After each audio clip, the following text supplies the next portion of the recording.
text and voice cockpit warning system that can alert a pilot about to use the wrong runway or take off on a taxiway. That almost happened here in Orlando back in March. Southwest tells the Wall Street Journal the new system is now on nearly all of its 800 737s. Peter King, CBS News, Orlando. Police in Utah say 3 bystanders were shot to death at a festival in West Valley City last night, among them an infant. Police say it began with an argument between 2 groups of people. When officers approached, they say a 16-year-old pulled out a gun and fired. He's been taken into custody. Intense flooding blamed for at least 5 deaths in West Virginia. The search is still on for 3 still missing. This man's stepfather lost his home in Fairmount. He was up on top of the hill. He was able to get his dog out. He was sleeping in his vehicle with his dog. So it was quite the scene, actually. It's indescribable. The only thing left was his foundation. This is CBS News. Think O'Reilly Auto Parts for all your car care needs. Get the parts and service you need fast from the professional parts people at O'Reilly Auto Parts. Another checkup? Why are so many people getting new puppies? Dr. Kim's veterinary office is littered with cuteness. We are booked solid for weeks, but who can say no to a puppy, right? Oh, who's a good boy? Oh, who's what? Oh, She needs to find extra vet techs to get those pups some extra love. I need Indeed. Indeed you do. When you sponsor a job on Indeed, candidates can find it easier, so you can hire easier. Redeem your $75 credit at Indeed.com/credit. Terms and conditions apply. Hey, listen to this. All I needed was a new starter. Got a great deal on eBay. Did it myself. Yeah, that's cool. But how about the soft purr of an upgraded exhaust when it fits just right? For me, it's the little things, like these new windshield wipers from eBay I installed. From small fixes to big upgrades, eBay has all the parts you need at prices you'll love. Guaranteed to fit every time. eBay. Things people love. Eligible items only. Exclusions apply. A first-time winner at the U.S. Open at Oakmont Country Club. Overcoming miserable weather conditions and a treacherous course, 34-year-old L.A. native J.J. Spawn birdied the final 2 holes, ending with the putt of his life to win the 125th U.S. Open for his first major victory. In one of the most unlikely final round Sundays in U.S. Open history, J.J. Spawn closes the deal. The call courtesy of NBC. Spawn, the only golfer to finish under par, closed with a final round 2 over 72 for a 2-shot victory over Robert McIntyre. Erica Herskowitz for CBS News. There's a big problem at the world's most visited museum. Overwhelmed by the vast number queued up at the doors, the Louvre is closed today.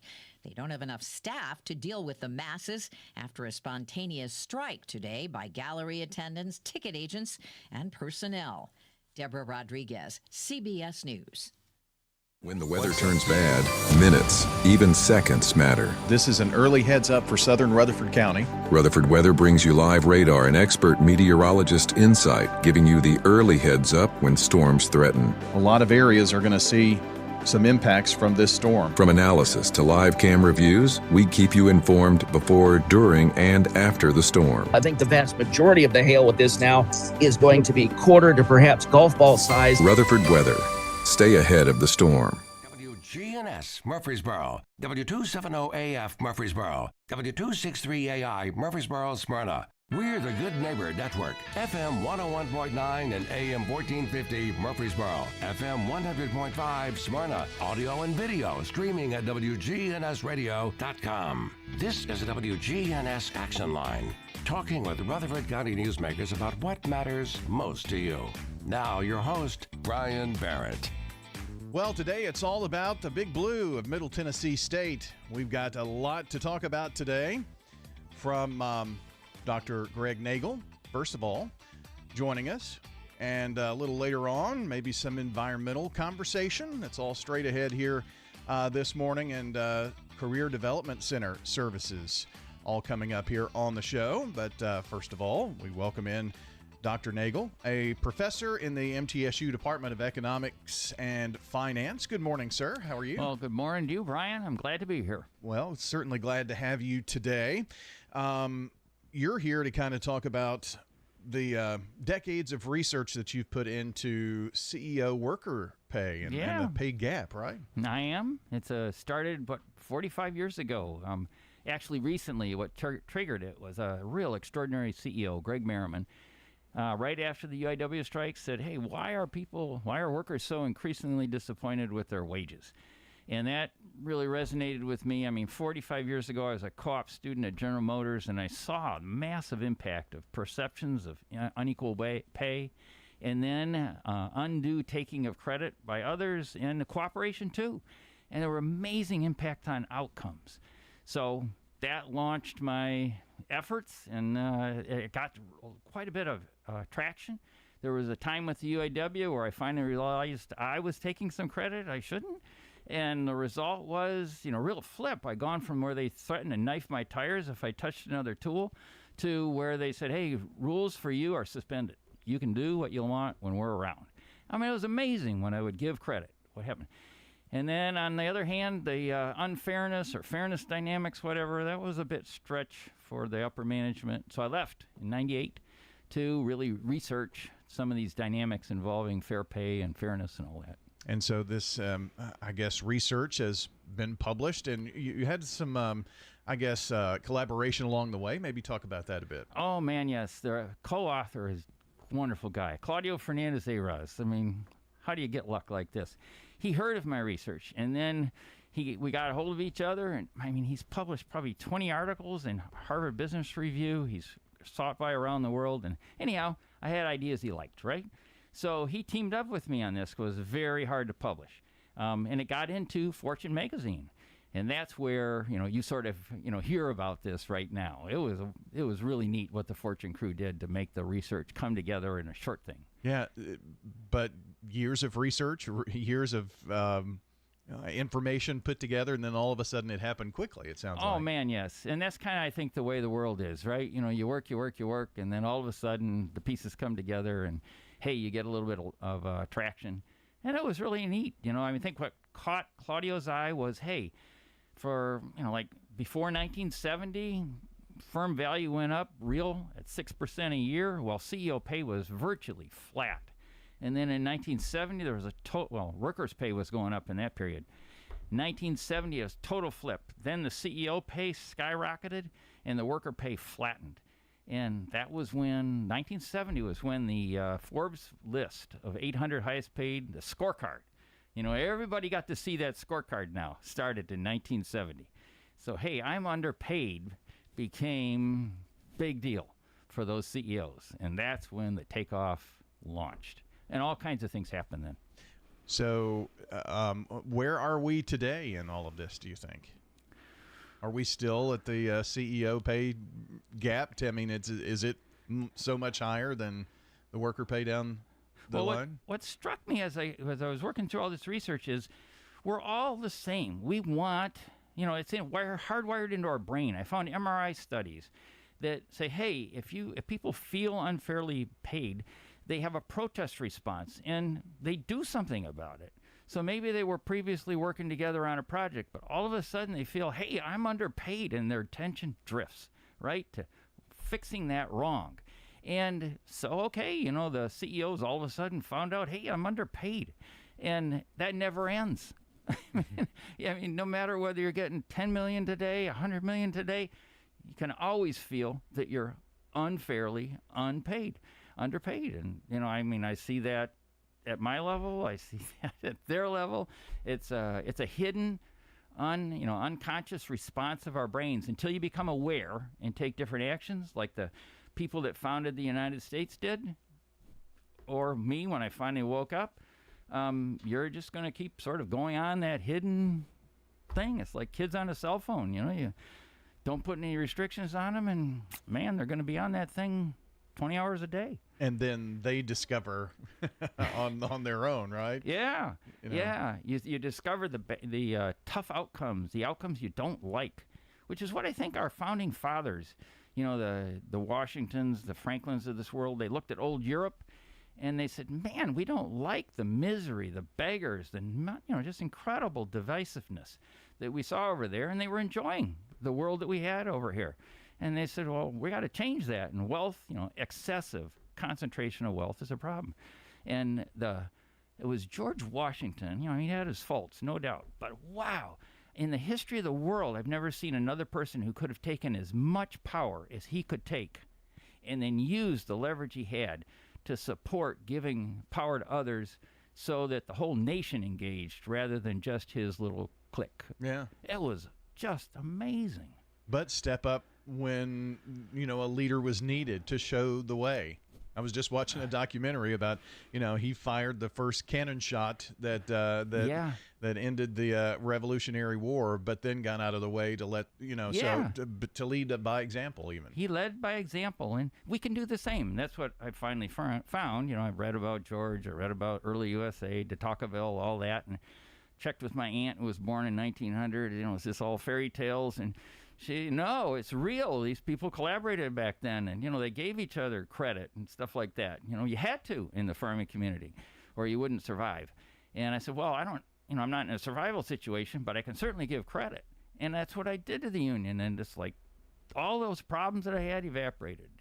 It wasn't a fairy tale. If I can get my head out of the sand, I can get better outcomes. And I think that's, I'm just human. It's like the CEOs. I think they're all good people, reasonably good people like I am. We try to be good. But, man, if you don't know how your brain's working, you're going to be sort of on a path to a difficult outcome. We are talking today with Dr. Greg Nagel, professor in the MTSU Department of Economics and Finance. And the piece in Fortune magazine, when was that published? Oh, man, dates are not my strong suit. But I think it was, April of this year? March, somewhere in there. Okay. Not, very recent. How long did it take you to put together this information to get it into a magazine like Fortune? Oh my gosh. I've been trying for, since 2005, I've been trying to publish this research. And it cannot go into one of my colleagues who's director of data science at MTSU, was trained at Harvard and then at Berkeley, and he says, Greg, you can never publish this in an academic journal. It violates the tenets that are held to be true. And so, then Claudio, he picked up on it and he says, well, this is true. So, at least from his experience. And so he helped me get it published. And so you're talking from 2005 to today to finally get something. The first thing ever. 20 years. 20 years, yeah. Yeah, it's pretty amazing. But it happened, a little bit of persistence required, but sure. It happened. It would have been easy 20 years ago to say, you know what, it's just not meant to be. There was some persistence along the way by yourself. Yeah. But, I had that experience in General Motors where it was just extraordinary. As a co-op, I built this thing. There were 68 people, engineers, managers, UAW people, tool crib attendants, and they helped me build this thing that Tiffany said maybe 5 people in the world could put together. Before that, it was balsa wood airplanes for me. And wow, it was just, everybody was volunteering. And then I got my first job, and it all went away. And that dichotomy just drove me to say, hey, what's going on? I want this back. And that's what fueled me. That's what's been fueling me and will probably till the day I die, is I want that back. What's next? Oh, I keep working with Claudio, and then we picked up some colleagues from over in Japan, where they have some neat things about how firms work and operate to reduce risk while increasing the ability to survive long term and do well. And anyhow, we're continuing on with the research, and I work here locally. I keep looking for that opportunity to apply the ideas, and so, hey, I'm working with a guy out right now who's another incredible CEO in Oregon who's, at least listening to me, saying, hey, let's try some of these ideas of giving meaningful credit, not Facebook likes. That's not even the meaningful credit for the UAW back when I was doing it resulted in them getting more respect and more work and being heard, which is really key, that they were heard as opposed to just told what to do, be arms and legs. And I'm not pro or against unions. I just want to know how to work with people that have talent. And they did. So I want to work with them. And really, at the end of the day, that's all everybody wants, is just the opportunity to be heard and seen. I think so. I really do. And that's a strong internal motivation. which I think people, there's a need to shift when you're hiring people, CEOs in particular, for the internal motivation as opposed to this external, hey, you can get more money, you can get more whatever. You need to find people that want to build and create a dream that others want to contribute to too, as opposed to just me. And what can I get out of the system? And that's, personal belief. Any final thoughts? Well, I've certainly enjoyed the interview with you, Brian. Yeah. That's what I can say. Very fun. Hey, thank you very much. Absolutely. Thank you. Dr. Greg Nagel joining us here in studio. Our conversation today all about the Middle Tennessee Blue Raiders, the university pumping out some great, fine folks, professors and students alike. We're going to be continuing our conversation about the stormwater program and an event coming up that you'll want to be a part of when we come back here on The Action Line.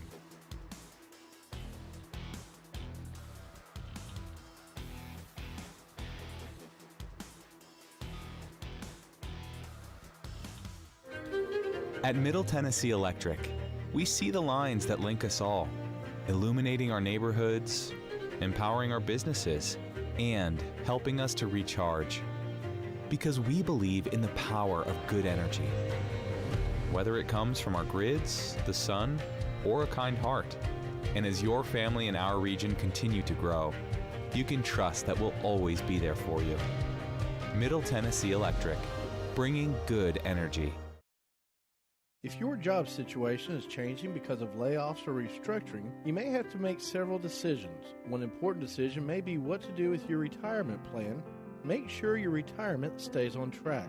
I'm Lee Colvin, your Edward Jones financial advisor, and I'd like to help. Stop by our office in the Public Shopping Center on South Rutherford Boulevard or give us a call at 615-907-7056 for a face-to-face appointment. Edward Jones, Making Sense of Investing, member SIPC. Good morning. It's a little bit heavier than it was, 65 southbound here at Trinity Lane as traffic makes its way down from the north through Madison. There at Briley on 65 southbound, it's gotten heavier. I-40 westbound coming through the Mount Juliet area on through Hermitage as you continue towards Donaldson. On 40 westbound here up by B&A Airport. Hey, Princess Hot Chicken has new items on the menu. Check them all out today when you order online at princesshotchicken.com. I'm Commander Chuck with your on-time traffic. Hi, this is Amanda from Animal City, inviting your family to come do business with my family. You can find us at 919 Northwest Broad Street here in Murfreesboro. If you prefer your pets small and furry, we've got you covered here at Animal City. Be sure to check out our extensive small animal department located downstairs. Here at Animal City, we are very proud to be family-owned and serving Murfreesboro since 1990. You can find us at 919 Northwest Broad Street here in Murfreesboro, Animal City. Listen each weekday morning at 9 o'clock for the Roundtable here on News Radio WGNS. Interesting hosts and guests with the news, views, and people that are shaping Rutherford County. The Action Line on FM 101.9 and AM 1450 Murfreesboro, FM 100.5 Smyrna. Listen and watch at wgnsradio.com. Our conversation today goes to now the MTSU Civil Engineering and Environmental Services Department. Environmental Specialist Cynthia Allen joins us here this morning. Good morning to you. Good morning. Thanks for having me. Absolutely. So we're going to talk about the stormwater program, and you've got some community events that are kind of coming up, I think, right? We do, and what a day to talk about stormwater with this rain today, right? So first of all, tell me about the program.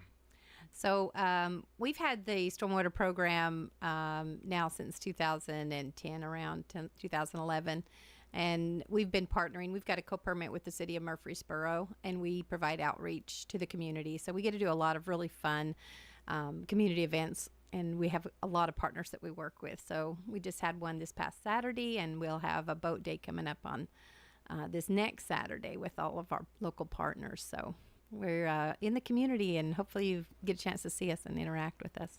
You know, that's a wonderful thing about having a university in such a city of our size here, because it really gives you an opportunity to get some, I guess, real life work here in your area to make a difference too. We do. We have so many great partners, and the students get to come out. We We even had a student from Blackman High School who is Emily. She came this weekend. She's hopefully a new stormwater person in the future. She's a sophomore in high school, and she came out to volunteer with us. So we get to interact with a lot of different people in the community, all levels. So Yeah. maybe she'll come to MTSU. Yeah, might as well stay home, right, and keep it local here. Talk about this past weekend's event. It was, I guess, at the Lane Agri Park. Was it part of what was going on? I mean, there's the farmers market and all going on, but a lot of foot traffic through there and a chance to educate. Yes, this was a really great event. It was a second one that we've had. The first one got rained out, but this year we decided to have it inside and outside with rain or shine. And, of course, that helped a lot because we had a lot of rain on Saturday. Yeah. So, but that was a strategic event that we created with the Extension Office and with the Master Gardeners. And so, obviously, they take a lead with that location. The Master Gardeners have many gardens on site. And the goal was to kind of interweave the stormwater message through how people garden at home. There's lawn and turf plots out there, a lot of different gardens for vegetables and flowers and pollinators. So we had some great speakers. It was packed with speaker topics. So we really had a great day, even with the rain coming in. So for those who missed that event, and we've got another event to bring up and talk about, but what is that message about coexisting, I guess, and just the stormwater message that you like to get out there to folks? Well, we'd like to say our yards are closer to the rivers than we think, and that in some ways we're all on waterfront property because everything drains to the nearby rivers in our roadways and sometimes from our yards and in our neighborhoods. Anything that goes into a storm drain does not get treated, so it ends up in the local river. And so some of those nutrients and from grass clippings or even leaves or just over fertilization, sometimes pathogens from bacteria with our pet waste. Some of those things can just flow into the river. And so they affect some of the wildlife that lives there and obviously the water quality. So it's just a great time to talk to people about yard work because people are passionate about, gardening. I love gardening. And so it was a nice way to kind of show different things people might be doing that protect water quality and then some things they might not have thought of. Yeah.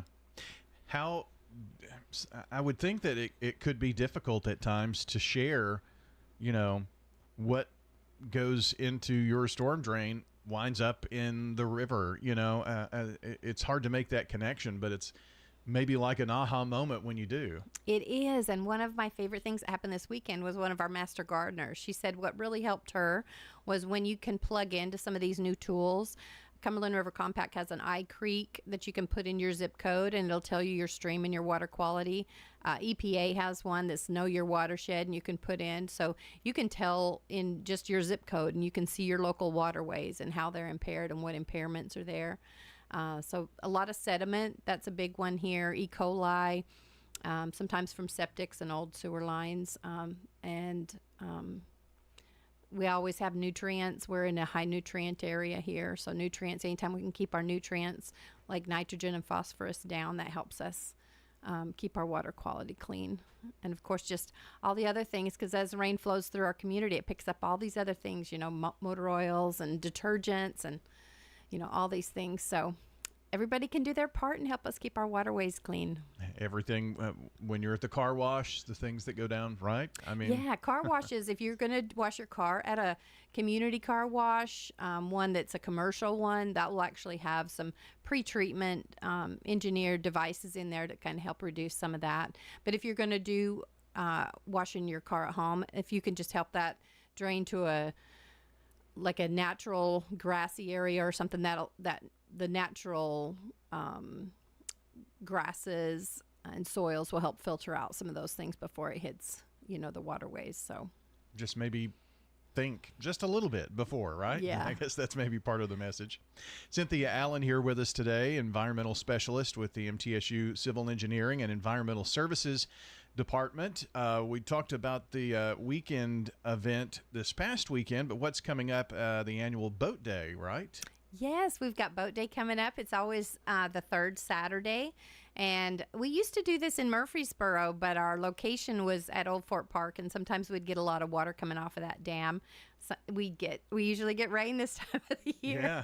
And so that event is geared towards families getting out on the water and learning safe paddling and just being a family-friendly event. So we ended up merging that boat day with Smyrna, and we have that now at Jefferson Springs. So the city of Murfreesboro is partnering with Smyrna on this, and we again have some great partners that come together to make this happen. It's a huge family-friendly day at Jefferson Springs from 9 to 1, and hopefully the weather will hold. Everybody keep thinking good thoughts for weather, and come on out if you've never been there. It's kind of a festival of sorts. They have a lot of different activities for families to learn and see. We've got fish coming from TWRA and fish hatcheries. So we have a lot of, other neat things too. But you get your chance once you get out on the water to learn how to paddle safely. And you can try different types of boats and see how they feel. We've got canoes and different sit-on and sit-in kayaks. And I think they are trying to bring some two-person kayaks, which we don't get a lot of. But so it's not necessarily bring your own. They're going to be there. You don't have to bring anything. It's free. They provide all of these. You've got the vests. There's a lot of education around the different types of vests and how to choose a vest safely, so that when you're out on the water, you know that what you have is going to protect you. Also, our outdoor program at Murfreesboro at MTSU is going to come and bring some of their items that you can rent. So it gives you a chance to talk to them and their staff. So we're really appreciative of all the people that come. Different park systems, Murfreesboro and Smyrna Parks come, and they bring the boats and some staff and everybody to help. So a lot of people come together to make this event happen, and we hope everybody can come out and enjoy the day. That is going to be, again, Saturday, 9 to 1. It's the 17th annual boat day at the Jefferson Springs Recreation Area. That's right off of West Jefferson Pike. Go over the bridge. It's right there to the right as you go from Murfreesboro right into Smyrna. I mean, it's just inside Smyrna, so yeah, very close out there. And if you've never been, just a great place to enjoy the water. And honestly, between Murfreesboro and Smyrna, with the Greenway trailheads and the water sources that, whether it be creeks or rivers that snake through the county, we have a pretty unique area that it's not just everywhere you have this outdoor water experience. Absolutely. And even the wildlife that's here, the Southeast is a hot spot for different aquatic life because of the rivers that we have and the different geology. We have species that exist in some places here that are nowhere else in the world. And so we want to encourage people. This is one of those fun events that we get to talk about recreation, enjoying the outdoors. So it's nice to have different kinds of events for people to learn and appreciate our waterways. But we're very blessed to be in this state with the water resources that we have. And so we encourage people to get out there and connect with your waterways. And once you connect with them, that helps us with our protection and preservation efforts. Well, I mean, you learn to appreciate, and then it's like, well, what can I do to help, right? So, I mean, it's all part of the process, it seems. Right. Kids, welcome to this event, I'm sure. Yes, it's definitely a family-friendly event as long as the kids come with their parents. You just bring your family and come and enjoy the day. We usually have around 400 people, so it's a big event. A lot of times we give giveaways at the events that we do. And so there's a chance for drawings and just fun activities while you're waiting. Now, 9 to 1, is it the entire time? Is it, maybe you could easily spend an hour and a half and, exactly, kind of come and go? There's a lot of different activities that you can participate in. So, and the whole park is reserved this time, so we should have easy access. I know it's hard when you get that many people coming together for parking, but we should have plenty of parking and fun location for people. It's definitely an event that we're proud of, and and everybody seems to have a really good time when they come. If you've never been to that recreation area, if you've got that whole thing, you've got plenty of room. Maybe as a family, bring a picnic, enjoy some lunch, there on the grounds. There will be food trucks there too, but definitely you could come. Lots of people put out blankets and kind of enjoy the whole day. So yeah, it's a really nice day. So hopefully the weather holds for us. And 90% of our weekends have been rainy of late, right? But it looks like sunny and hot over the weekend. So, yes, just that perfect. We're hoping all the rain kind of hits now. Yeah. So every time it rains before this event, we're glad it might just ease on out. Mid-90s. So, hey, Beautiful you day. want to be on the water then, right? And there's a lot of canopy there, so it's not miserably hot because there's high trees, and so even if you're not in the water, it's not too hot or miserable. It's a really, really nice location. It's been a fun time talking to you this morning. You too. Thank you. I hope to see you at Absolutely. one of our events, and we appreciate so much you letting us spread our message. Absolutely. Joining us today, Cynthia Allen, environmental specialist with the MTSU Civil Engineering and Environmental Services Department, joining us here on the Action Line this morning, powered by Middle Tennessee Electric, who has delivered reliable service and peace of mind for nearly 90 years. Manage your account at mte.com or the MyMTE app.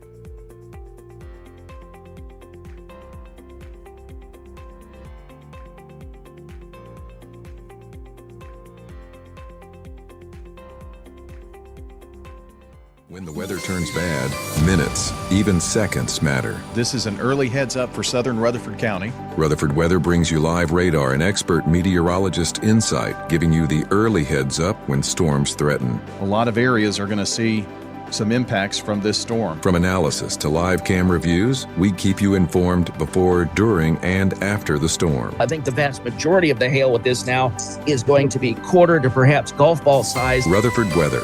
Stay ahead of the storm.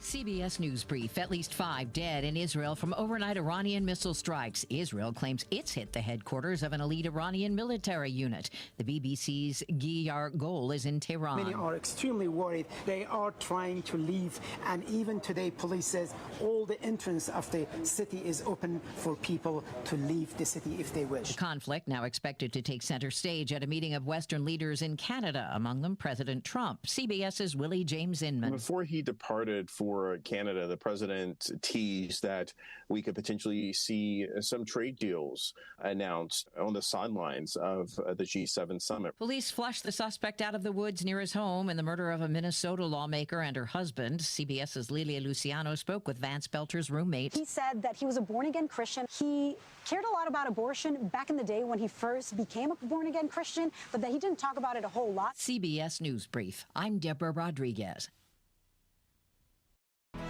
FM 1019, FM 100.5, WGNSradio.com. The Good Neighbor Network.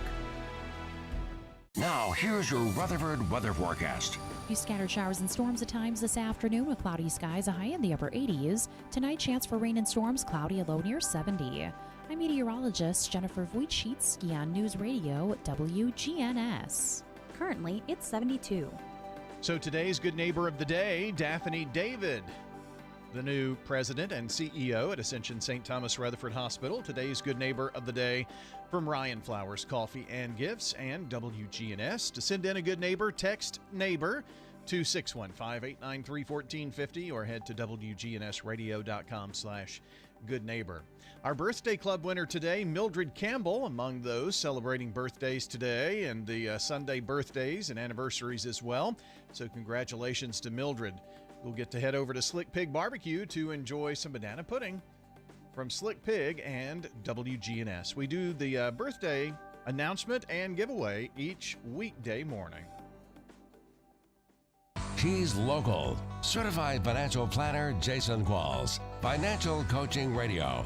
Weekdays at 4 on News Radio WGNS.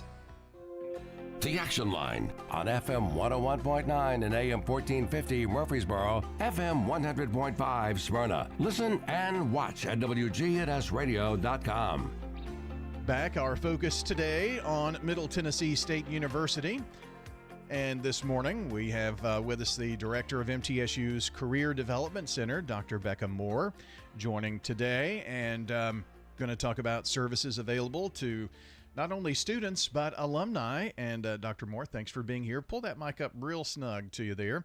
And, you know, I think as alumni, sometimes maybe we feel like, you know, we've come and gone, but they're, you know, alumni, students alike, right? Yeah, absolutely. Right. And economies are always evolving as well. So as industries change and work needs change, we like to help everybody skill up. So whether it's a current incoming student who is just trying to figure out what they want to do, or somebody who's transitioning into something that might be more fulfilling, we like to have those conversations as well. So talk to me about the digital badge edition. What is that? Tell me about that. Yeah, so this is an asynchronous opportunity for students to really take a little bit of a deep dive into understanding how they can be more marketable at the time of graduation.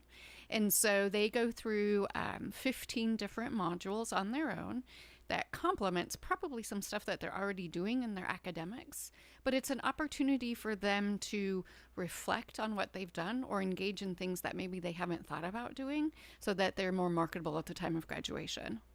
So the Career Development Center, do you have a presence on campus? I mean, is it at the KUC? Yes, so we're Okay. located in KUC 328. I think we've been there the 40 years of inception that it's been there. Yeah, but we are also available. People can schedule appointments either on the phone. We do virtual appointments, obviously, or in person. So we try to meet people where they're at. Well, it sounds like obviously with the virtual aspect of our world today, it sometimes makes that easier. Because if you're talking about career development, you probably have a career now. You're trying to develop, maybe work up the ladder, things of that nature, and just to make it as easy as possible, sounds like. Absolutely. And it's also helpful to learn about new industries or industries moving into the area. So, we have a lot of virtual meetings with employers. We work closely with the county and the state to understand the economic influence that's coming in as well. You touched on it a bit, but maybe kind of walk us through with an example of your exposure experience mapping that could help students and alumni. Yeah, so this is a really individualized experience, right? It depends really what somebody's exposure is. So we all know that a bachelor's degree is more common now than it was, say, even 20 years ago. And with that bachelor's degree, though, if somebody doesn't have experience, they're not super marketable, right? Soft skills. Do they know how to show up to work on time, right? Do you call in if you get a flat tire on the way to work, right? Those are things that are transferable across any industry. But how do you get those? Well, it's through experience, right? And experience can come in a variety of different ways. Are you a leader on campus? Do you know how to motivate other people? Do you know how to speak in a variety of different settings? Do you know how to have professionalism? Do you act with integrity, right? So these are all things that, regardless of what somebody's major is, helps them be employable, especially if they can talk about how to demonstrate them. And then, of course, if they have actual workplace experience where they've had to report to somebody else, and if it's in their field, then they're even more marketable. So that's really, it's an individualized experience depending on where a student or alumni is at, to talk about how they can build their relevance for their next opportunity.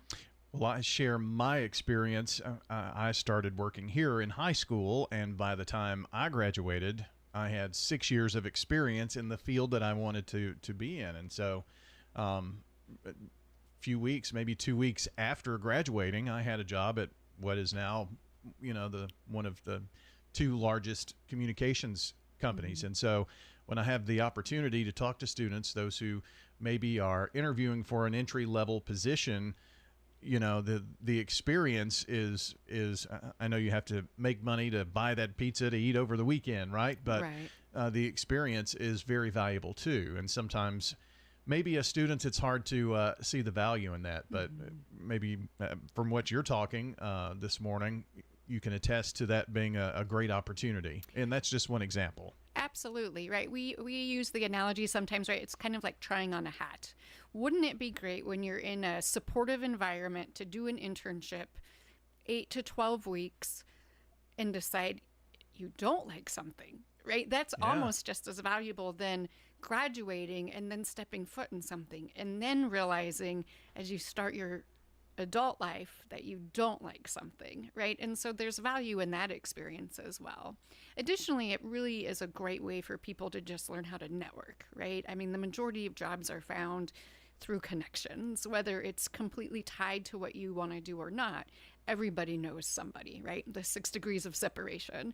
And so that aspect is what we try to educate people onto, is even though you've learned that you don't want to do something or you don't want to go into that field, you've made valuable connections of people who want to help you, because innately people want to help other people succeed. Sure.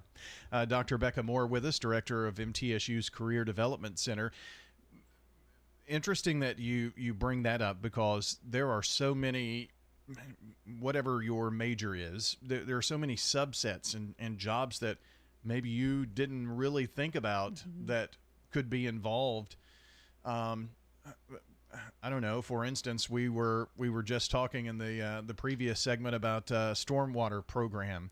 But if you're a communications major, maybe it's helping with public relations for the stormwater program and how those things kind of interact. Sometimes we want to put we can't see the drill down, if you will. Right. I think a lot of times we don't give credit to the notion of we don't know what we don't know, right? And so it's kind of like peeling an onion, right? There's layers upon layers upon layers of that onion. And so that's really what we try and do, is we just help people understand how they can take their interests, abilities, aptitudes, and skills and apply those to a variety of different settings.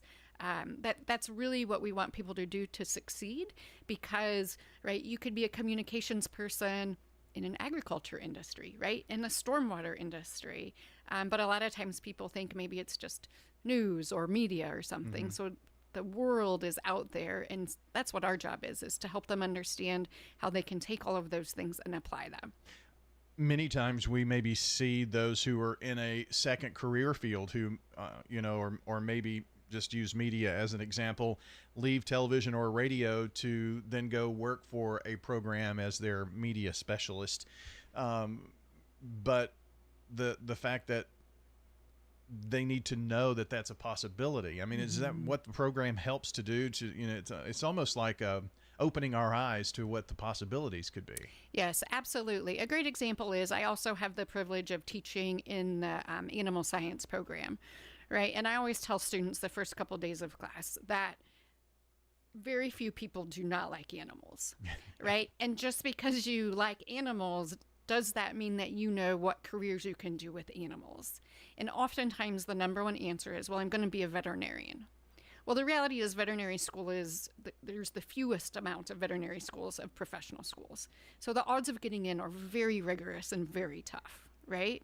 And so they have to learn what those different opportunities are out there, because about 1 out of 60 every year in my class get into vet school, right? Now, some years might be better than others, but it's not probable that that's going to happen. But they can still work with animals, whether it's through animal control, or like you just mentioned, from a communications, right? There are zoos, aquariums. Livestock is a huge industry that a lot of people don't think about, the food industry, right? And so, yeah, it's just increasing awareness about different opportunities for people. And also, we really work with faculty to help students, right? If they see us both in a classroom and faculty recommend that they come see us, in that partnership that we have with them, that reinforces the value of the opportunities that are available. And then we coordinate a whole bunch of different events to connect students to industry. So the center is there for all majors, students, alumni, everyone, right? Correct. Yes, absolutely. So tell us where we can find the Career Development Center on campus. Yeah, so the Career Development Center is located in the KUC building, room 328, or online at just mtsu.edu/career. And, if you haven't been on campus in a while, if you're an alumni like myself from the 90s, you may want to go on campus just to see how, the KUC used to be the center of everything, but, now it's shifted a little further down campus a bit, hasn't it? Yep, it's growing and evolving, but we did get a new facelift recently, so so campus is growing, and with that comes a lot of different opportunity. Dr. Becca Moore, thanks for coming in today. Thank you. Dr. Becca Moore with the MTSU Career Development Center. That's going to wrap up our program. If you missed part of the program this morning, our focus on MTSU today, you can check the podcast. It will be up shortly at wgnsradio.com under Action Line. Under the podcast section, look for Action Line, or check it out on Big G TV, Facebook, YouTube, X, and Twitch. Do you love to read? Love to read.